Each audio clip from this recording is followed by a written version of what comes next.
So there's a very nice play on words called living life on purpose. And living life on purpose it means that you're really focused on your purpose. And you're living your life based on your purpose. And that creates this overarching focus of your waking hours and your sleeping hours even, because you'd want to go to, if you're living life on purpose, you'd like to go to bed at a time that would best suit you waking up to go back to the purpose of your life. Sadly, most people have no idea what their purpose is. The reason that is because their fear of rejection and failure.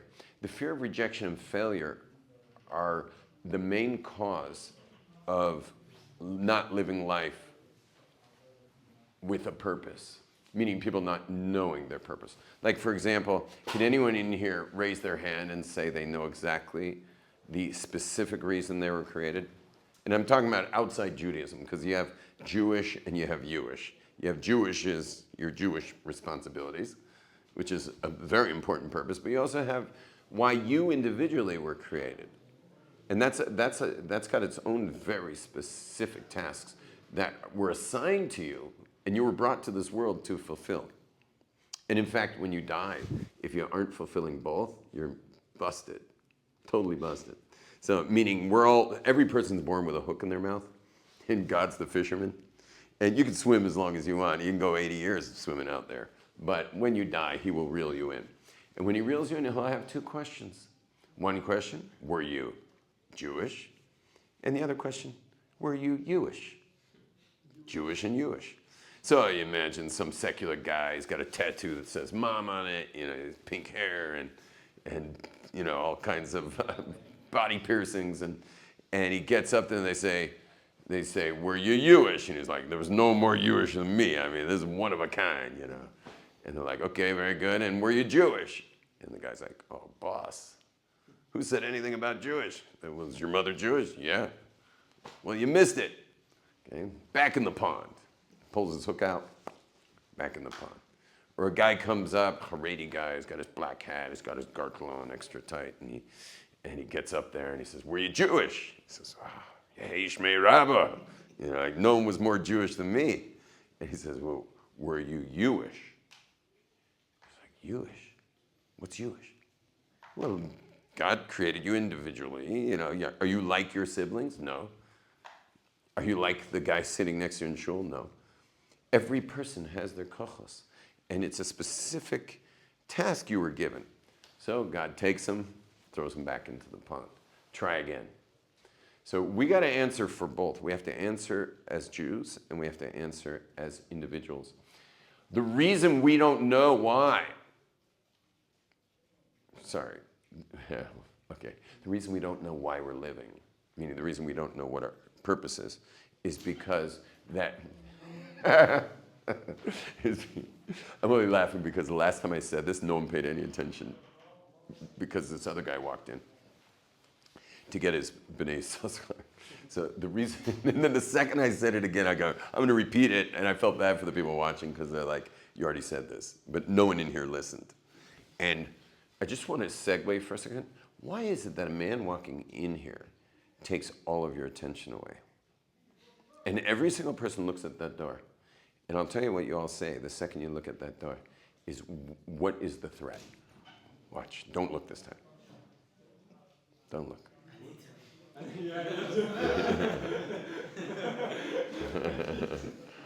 What is the threat? Now, part of that is our reptilian brain. Our reptilian brain is like constantly trying to regulate its safety, like a reptile.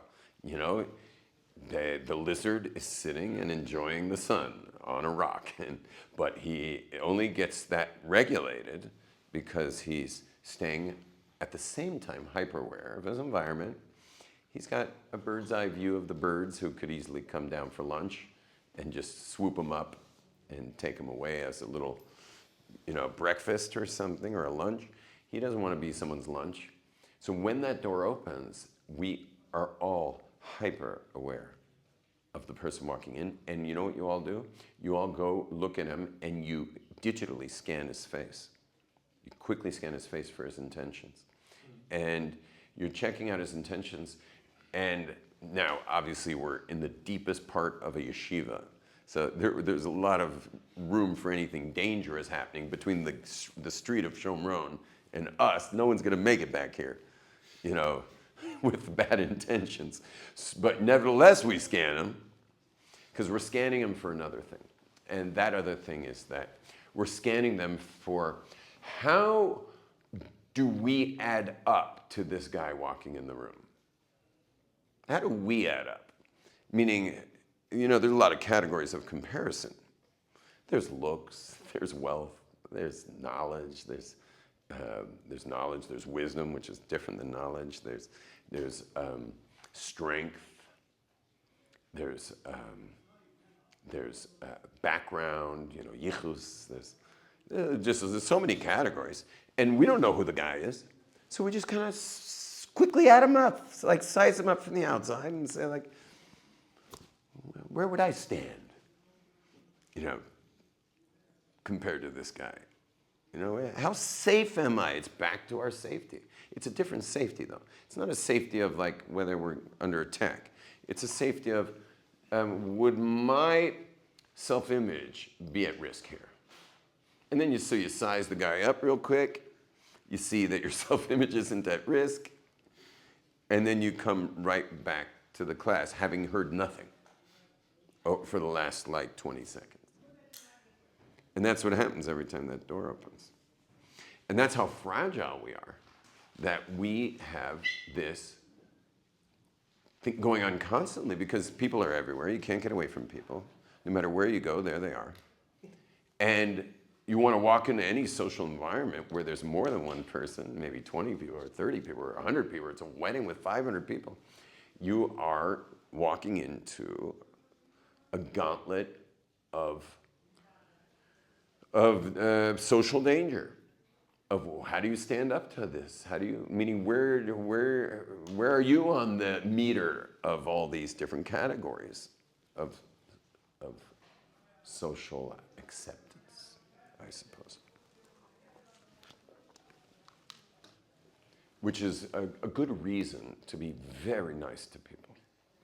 A good reason to smile when you walk down the street. Because if you smile at someone you're walking down the street, that guy walks by you and he says, that's one less of 8 billion people that I'm going to wonder what he's thinking. Because he just smiled. I'm worried about maybe what the next guy's thinking, but that guy not. That guy not. So what I'm saying to you is, everybody, take a commitment right now. Since you do that every time that door opens, realize everyone else is doing it. And you be the guy who is one less guy that people wonder about how they add up, how they measure up to you. You be the guy. You make sure that no one has to measure up to you, ever. How? Just with your eyes, your eye contact, a certain smile in your eyes, a certain acceptance. And another thing is, when you're very nervous socially, I'm going to share this. I know you usually wouldn't share this one, but when you're nervous socially, you're probably taking a bit of a risk by talking to somebody, but you know, you don't want to just sit there by yourself, so you take the risk. And you talk to the guy next to you. And then you know what happens? The guy next to him overhears the conversation, swoops in, and dominates the rest of the conversation. And like, you took some courage to do this. You went ahead and spoke to somebody, and then only to become usurped by the guy next to you, and lose your whole, like, everything you put the courage to talk. So I just give you a little hint. If you are going to be courageous and converse with somebody at a social event, make sure anyone within earshot is included. So then him joining is a victory, not a loss. So if I got the courage to talk to him, but you're in earshot, I'm going to encourage with eye contact that you're with us in this. And which then, if you wind up joining, that's a social victory just took place. That I was able to create more than just a one-on-one here. This is three of us conversing now. And rather than you being nervous, someone's going to butt in or something, include the guy to begin with. Be inclusive in general. Okay, with that, let's see if it opens again. The thing that gets in the way of us knowing our special purpose so that we can live on purpose is our fear of rejection and our fear of failure. Our fear of rejection, our fear of failure. Think about it, guys. If you knew your purpose, if you knew what you're actually put on this earth for, what are you going to have to do? Do it. You got to go do it. Well, who says everyone's going to love it? Who says everyone's going to love it? How do you know everyone's going to be so excited about your special purpose? You know, those who are single here, you don't have to worry about a spouse loving it. But those of us that are married in here, like, I'm not even sure, can you even find your purpose once you're married? Who says she's going to love it? Who says she's going to be so excited about it? So, like, if you're single, it is a good time to be focusing on your purpose. Figure out what it is. It also helps you make a decision who you want to marry, too, because if she's like, I love your special purpose, you know, I love your mission, I love it, like, that's my mission. Or, as most women would prefer to support the mission, is I would be totally supportive of that mission, which takes away a lot of your work in figuring out who to marry because the lady loves your mission. So if the lady loves your mission, it's great. It's important also, so that was rejection. Then there's failure. Is if you have your mission, now you got to go do it. But if you're going to go do it, well, I have news for you. It's going to fail so many times, just like everything else fails so many times. How many organizations do you think use this space? Like, this building's about 200 years old, and it's clearly built for public use. So, would you say any of them succeeded? So, like, every one of those organizations came into this space excited, with energy, with some funds, and they said, yeah, we're going to really make a big difference for the world. And they came into this space and failed, each one of them, you know. And if you think about, like, successful organizations, you know, go interview the owner of the organization, and what do you get to hear? The history of his failures. He's not going to be telling you the history of its success. Its success is already plain to see, that you see. It's going to be the history of the failures, which were the teachers that taught him the lessons to get to where he's at today. In other words, if you really want to succeed in life, you have to learn to chew on the fat of failure. To chew on the fat of failure. Most people taste failure, they spit it out. And they go run to some other place. But someone who chews on the fat of failure learns the lessons. Failure's the path to success. If you're not failing, you're probably not trying very hard. If you're not failing, you're probably not doing anything. So you need to fail. I heard that Facebook, whatever you call it, the company, that Facebook had on the computers, I don't know if it still does, but it said, on everyone's computer, it said, I guess maybe on the screensaver, it said, fail hard. As opposed to try hard, it was fail hard. Meaning, if you're not failing, you're not moving forward. I say fail hard, fail fast. Fail hard, fail fast. Fail forward. Fail forward. No, because if you fail fast, you can move on to the next failure or the next. Right, you don't want to spend 3 years failing. Right. Better to spend 3 days failing. Yeah. Interesting. Never heard that one. But many of you in this room, and I'm sure many people listening to this, are doing anything not to be being face to face with a failure. Right? It's such a terrible fear, and we just rather not taste it. And because we don't want to taste it, so then we will be those who don't want to taste it will not be of those highly successful people. Because the highly successful people chew on the fat of failure. They actually, they love it. You know, they like to fail because they don't like to fail, but they know that that's the path. Now, think about this. If you don't want a rejection, if you don't want failure, you don't want purpose. You don't want to have a purpose. Because if you have a purpose, people are going to laugh. You're going to get rejected a lot. It's scary having a purpose. You know, I have a purpose, and I don't like it at all. Like, for example, yesterday I had to do my purpose. It was not fun. It was quite embarrassing, I'll tell you the truth. So my purpose, the purpose that I've aligned with in my life, that I really believe is my purpose, is that I'm a bridge. You want to bring your purpose to one word, so my word is bridge, and then you want to have a byline. So I'm a bridge. I bridge people to themselves, to one another, and to Hashem. That's who I am. Meaning that's my purpose. Okay? I bridge people to themselves. That's the Possible You seminar coming January something. And I still don't know the day, but it's like in 2 weeks from now. And I bridge people to one another. I'm really, really good at connecting people. And I get brought into all kinds of situations of interpersonal strife where I can get people to actually agree.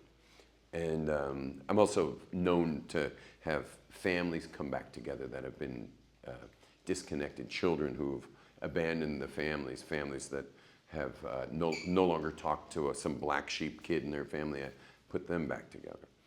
And of course, this class usually is all about connecting to Hashem, which is bridging people to Hashem. And that's most of my online stuff is bridging people to Hashem. That's my purpose. So yesterday I was in a tough situation because I'm lighting my candles in the courtyard next door, and there's a particular overzealous family. It's a really pretty broken situation over there. It's extreme poverty and irresponsible parenting going on over there, and like the kids are completely hefker. But they're also Kanoim. You know what Kanoim are? Kanoim are zealots, like anti-state, anti-secular Israelis, like pretty hateful, like very bad energy place.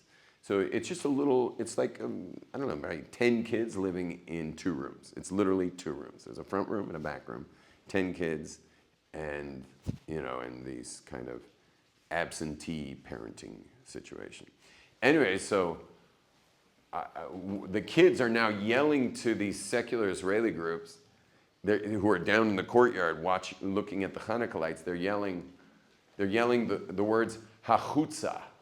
Hachutza means, get out of here. So they're yelling at the groups, get out of here. And meanwhile, there's like, I don't know, each group's probably 20 to 40, 20 to 40 people per group. And these people are like, probably feeling a little self-conscious walking into a Haredi courtyard.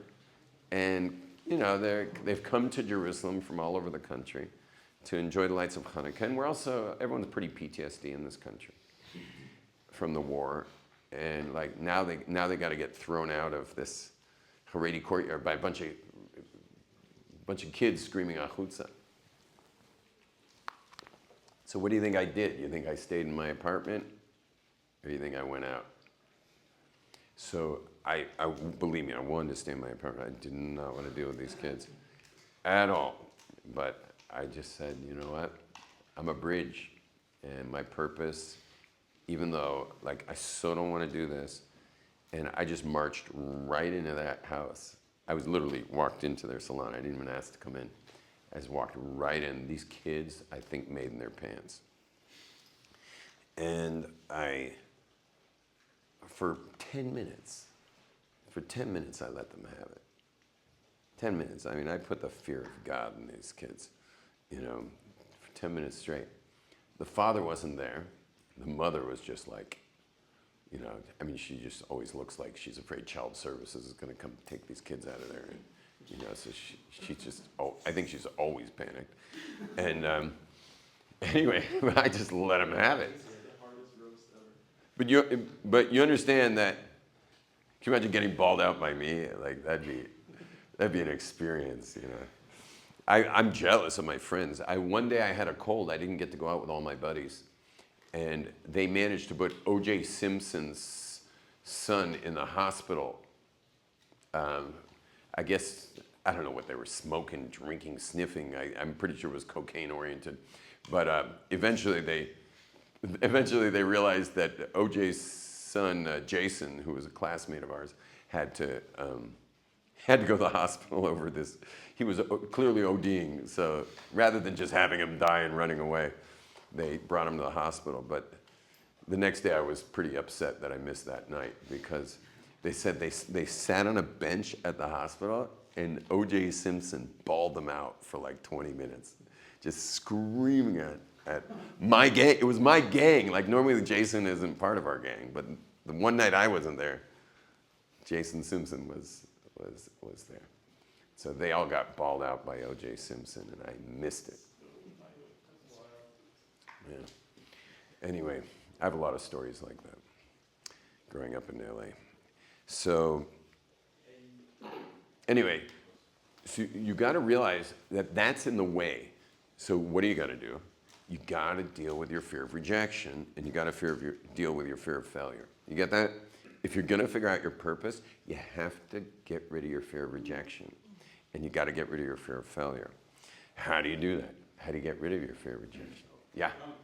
Like hand in hand, like if you have a strong enough purpose, then that fear of rejection and fear of failure won't affect you as much anymore. Well, you're saying a very nice thing, and that's put it on a scale. So I got my fear of rejection and failure, and then I got my purpose. And am I really willing to lose my purpose because of my stupid ego? Because that's all ego anyway. So am I going to let my ego be more important? You understand? Like, so last night I was in a situation where I'd rather not walk into my neighbor's house right now. And so, I'd rather let my own fear of that altercation, I'd rather just, but then these people get thrown out of the neighborhood. But I'm a bridge. And if I'm a bridge, I can't let my fear of rejection be in the way here. And so I got to do what's uncomfortable right now. So yeah, you can hopefully weigh purpose down enough. But what's the problem? You don't know what your purpose is. So how are you going to get to it? And I believe this. I believe the only reason you don't know what your purpose is because of the fear of failure and rejection. Meaning, the fear of rejection and failure have so badly kind of damped your antennas. Meaning, it took a cigarette lighter onto your butterfly antennas. Just like, so you lost touch with what your purpose is in the world. Had you been left to your own devices, you could have known. And what's the best way to know? Is to think about what's always bothered you about the world. What's always bothered you about the world? Since you're a little kid, you looked at the world, you were staring out the school bus, or you're at your parents' Shabbos table, or you were in synagogue, or you were in the community, or just walking down the street. What bothered you? And I can tell you that as a little kid, I had a big fat pair of binoculars, and I would bring them to every major sports game, which we had season tickets, literally 50-yard line football, right behind the home plate of Dodger Stadium, and literally behind the bench of the Lakers, right behind the players, a little higher than them so we could see good the court. And I had giant binoculars, and my father would say, "What do you need binoculars for? You got the best seats in the house." But it was a joke because he knew what I was doing there. I'm not going to watch a game. I wasn't there to watch a game. I was watching the people on the other side. And I would just go row by row by row until I finally find a father and son who don't talk to each other. They haven't talked. And I keep monitoring. So that's one. I'm going to monitor them throughout the game. There's a husband and wife, and they're in some kind of fight. I don't know what's going on with them. So I'm going to monitor them for the game. And And that's all I did the whole game was just I'd find people. There's thousands of people. So I would find the people who were disconnecting. And then I would just go from each station, like, see if they would talk. And I'm a little kid, and I just wanted it to be resolved. I just wanted it to be resolved. I felt their pain, and I was desperate. I couldn't breathe. I would literally watch the father and son and like holding my breath and try to put words in the father's mouth or words in the kid's mouth and like try to like do mental telepathy like across the stadium that they should talk to each other. My parents said when I was little, if they ever wanted to find me, they had to look up. Meaning wherever we were, just go out there and look up. And they would look up and they'd see some giant eucalyptus tree or on the roof of the building or wherever. I was always up there watching people to see if they are connected to each other. That's all I could think about when I was little. But the thing is you too, you had your own thing. It probably wasn't what I worry about. I worry about people connecting. You had the thing that you wanted to see in the world. Some people, they couldn't handle injustice. Some people hated the bullying and victimization of individuals. Some people couldn't stand that some people have no money, meaning that there's poverty, that people aren't eating. Some people can't stand the education systems, and some people can't stand government. And meaning the first step is getting rid of the ego. We spoke about that. But the second step is figuring out what's always bothered you. What's always bothered you about the world? What's bothered you about this planet since you were born? Can you guys think of anything? Go ahead, raise your hand. Let's hear something that always bothered you. Yeah, what always bothered you? Uneven social hierarchies, how people place themselves above other people. Like snobs. Yeah. You never liked that. Ah, okay. You don't like snobbiness. Yeah. Mm-hmm. Cool. So you know what bothers you. Anyone else? The herd mentality. Herd mentality. You don't like the way people don't have their own voice. Very nice. Keep going, guys. What's that? Just to love people. You saw that conditional love. You didn't like how love was conditional, based on, conditional means that you have to fulfill some condition to get love. Interesting. Yeah? What bothered you? Julia, what's always bothered you? What's always bothered you about this world? You don't know? Figuring it out. Yeah, well, it's always been there. It's always under the current. You got yours? Not fully. You got to find it. You'll see. Once you get it, you'll realize it's always bothered you. How about you, young man? You know what's always bothered you? You need a problem worth your life. You understand? You've been spending your time trying to figure out, like, a lot of people are troubleshooting all their problems, like make sure your bills are paid or make sure your taxes are dealt with and parking tickets. And we got all kinds of things that we got to deal with, So we spend a lot of time dealing with these little problems. What I'm offering is a big problem. You need one big problem worth your life. You got to have one big problem worth your life. And then your life's so meaningful. And then you'll be happy because you have a meaningful life. Because the key path to a meaningful life is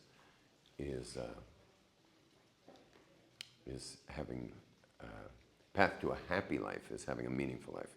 And what could be a more meaningful life than spending your life solving a problem? Do you realize a plumber that's not his purpose, but a plumber who, like, some lady has a leak in her house and this pouring down into her sink, and meaning under the sink and onto the floor of her kitchen, and the plumber comes, and for 100 shekels or 150 shekels, he comes and changes the valve and he tightens it up. But you realize he sleeps better knowing that he helped that lady. It's not just the money. He solved a problem. There's a certain great feeling that he has. I even like watching them do it. Like when they come to my house to do that, I like to actually watch the action. Like watch this guy solve this problem, and I sense his the richness in his heart. Yeah, I know people make a lot more money than that guy, but this guy's got a certain problem solved. So how about living that purpose? You figured yours out? Mine has a lot to do with people's fear of elevating themselves and seeing people in like a lower, call it vibration of consciousness. They're not, something's blocking them, something's stopping them from being who they truly are. So I guess it's a catalyst for other people's purpose. And I feel like everybody's, Say it again. if I had to boil it down, to be to elevate people's consciousness for myself and others. And through myself and people seeing my consciousness elevated, they also are. So the problem would be unconscious people. Yeah. And since you were little, you used to notice people were unconscious? See? Yes. So for these four of you guys still got to work on this. You got to figure out what's always bothered you. Because you need a problem worth solving. You need a problem that's worth solving. I mean, that'll be very rewarding to solve that one. Everyone, whatever you guys said, it would be very rewarding to spend your life solving that. I'm failing. Yeah, you'll fail. And it'll be embarrassing sometimes to put yourself forward. You know, I put myself in all kinds of situations that are often embarrassing just to work on my bridging people together. Anyway, the next thing is that the next level of this would be to figure out what's your special skill set. What are you good at? Everyone's got something they're good at. So you'd want to develop you want to think about somewhere where you're naturally good at things. So, and then what you do is you apply that which you're good at and apply it to the problem that you're here to solve. So, for example, what I'm naturally good at is public speaking, especially when I don't have a sinus infection. But I'm naturally good at public speaking. And what I do is I often discuss people. I've figured out like literal technologies and how to get people back together who have lost their contact with loved ones, with each other, with fellow employees, with employers, with the. I figure out how to bridge people, and I use my public speaking to do that. You get that? So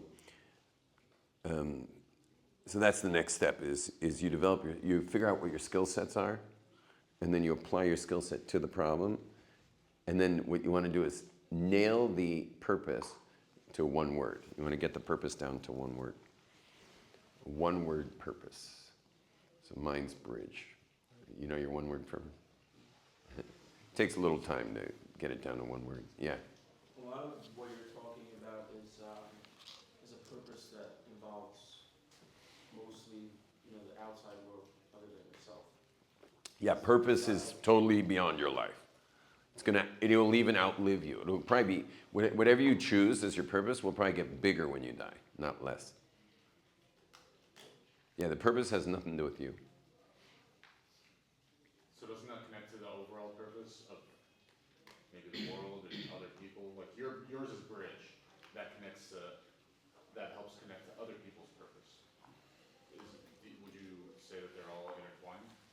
Well, there's one big thing called tikkun olam, that all of us are here to fix the world, and obviously everything's related to everything. So the more everyone's fixing everything, the more they're going to relate. Would you consider like family to be exterior thing, or? Family's a little better than just yourself, but it's also way more internal than what I'm looking for.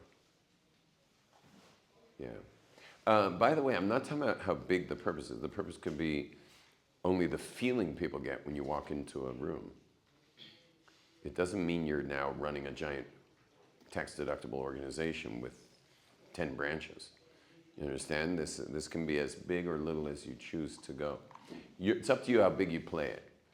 But and certainly your family feels your purpose. But it shouldn't be limited to your front door, the front door of your house. Understand? Well, start there. Why is that? You could start there. Meaning, like, you could have the biggest purpose for the outside world, but if in your own family you're not. Right. So person that. you need to be, So like, we'll finish with that. We'll finish with that.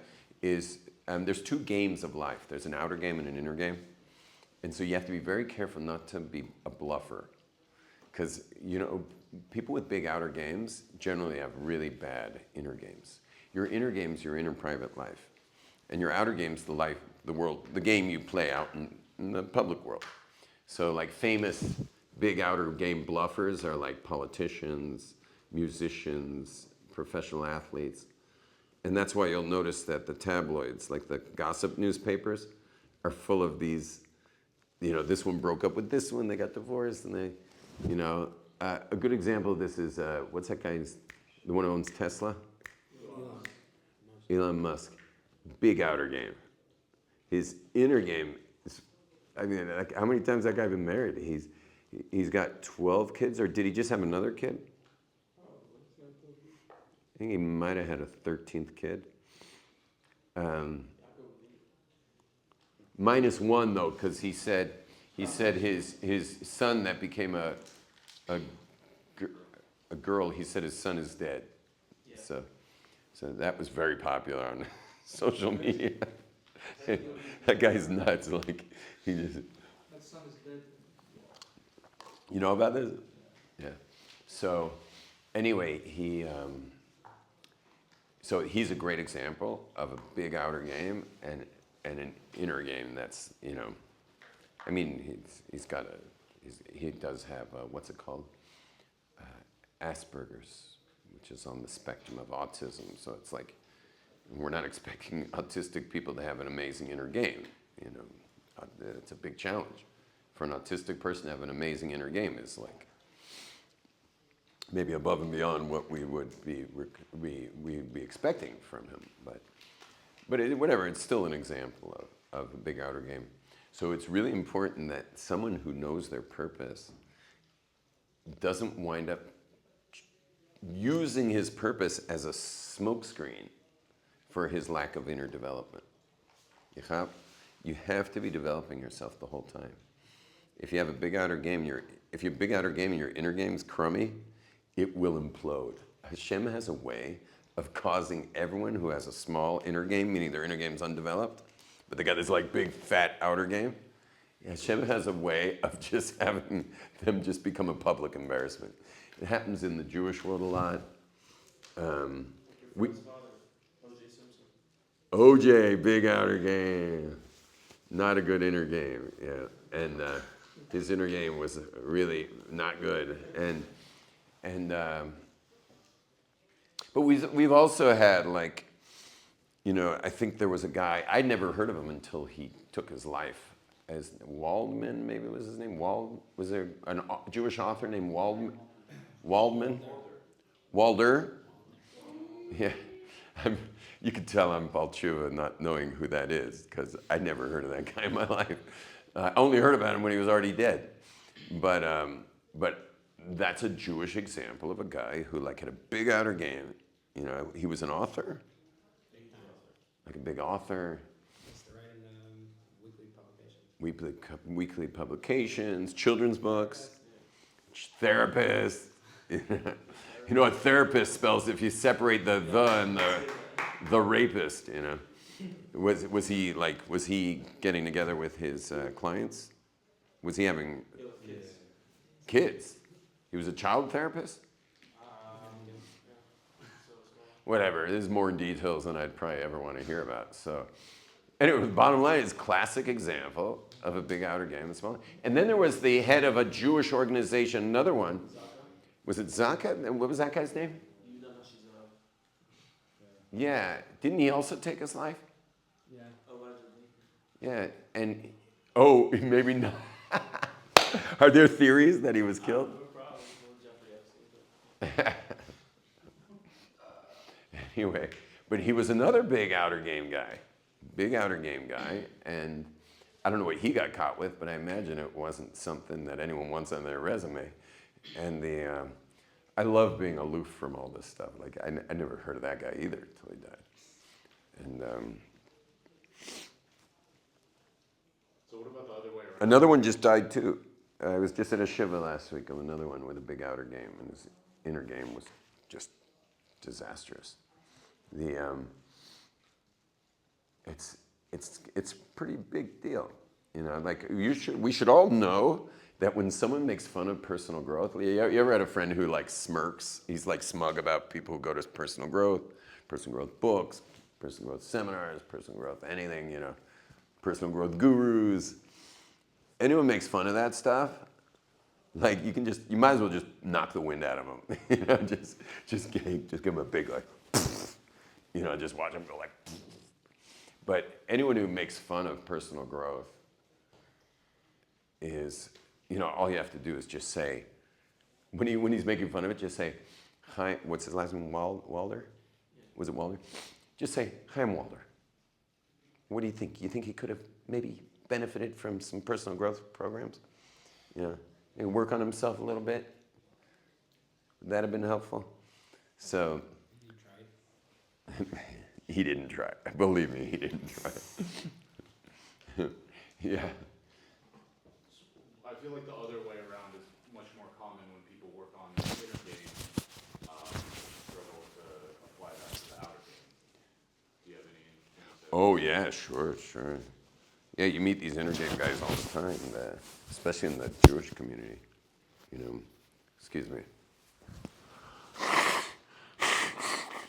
I wasn't gonna have the first time I ever blew my nose on YouTube happen today. I don't mind doing it if I become one of these guys with sinus issues, but Baruch Hashem, my sinuses are usually great. That's all right. So it's all about the track record. You don't want it to be the first time. I've been the second you were. So, yeah, you meet a lot of people who are big inner game developers. I know a lot of them because I'm in the world of Ovdei Hashem, who are, you know, like, whatever. When you're from the Baal Tshuva community, there's certain stars. For every 20 Baal Tshuvas, there's a star on the personal growth level, like who's like, you know, he's. It all started with a book called Bilvavi Mishkan Evne, and now it's like years later, and no one's seen him since. You know, he's like in some cave somewhere, like going deeper and deeper and deeper and deeper into his development of himself. And meanwhile, he's got so much to give, and none of it's been given. Like, no gift has been given.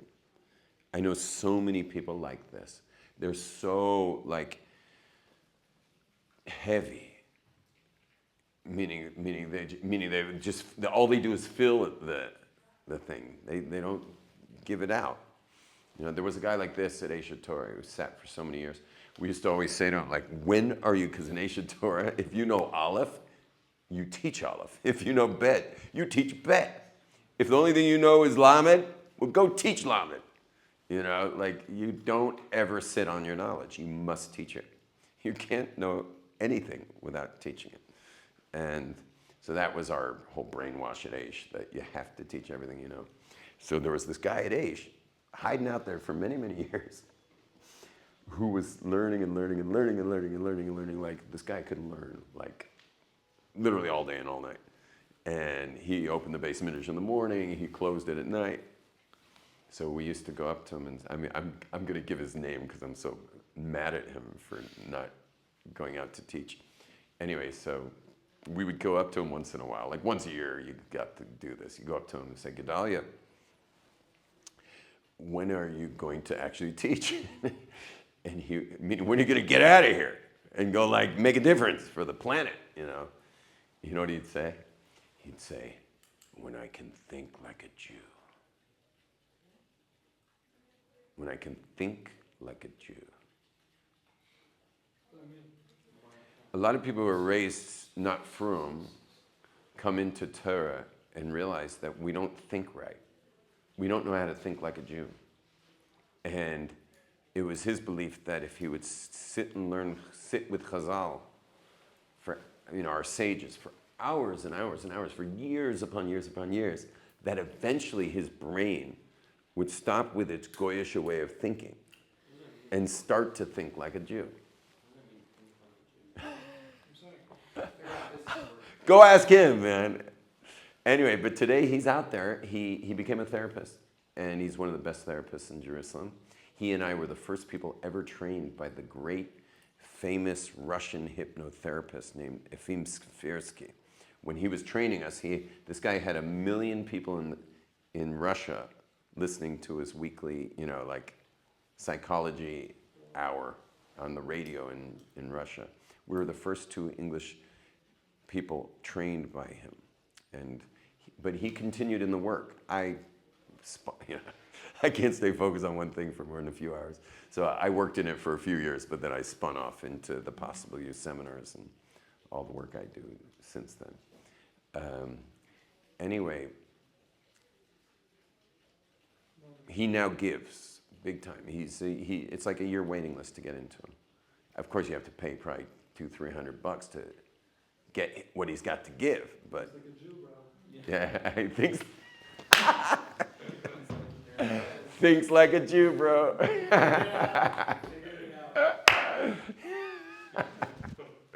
We can't end on a better note than that. Shalom, everybody. Blessings.